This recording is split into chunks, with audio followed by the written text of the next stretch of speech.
son, por ejemplo, el Hotel Latinoamericano de Mar de Ajó, que tiene más de 35 años de trayectoria.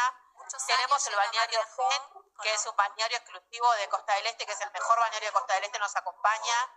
Nos acompaña Geraldine Cope, la inmobiliaria más reconocida del partido, que está ahí, que yo amo, que es la típica que está muy yankee en los carteles, está su foto, ¿viste? En la cruzadita de brazos, ¿viste? En el cartel de la inmobiliaria. Claro, acá con Geraldine con su cabellera rubia, bueno, ella es la que nos acompaña como inmobiliaria.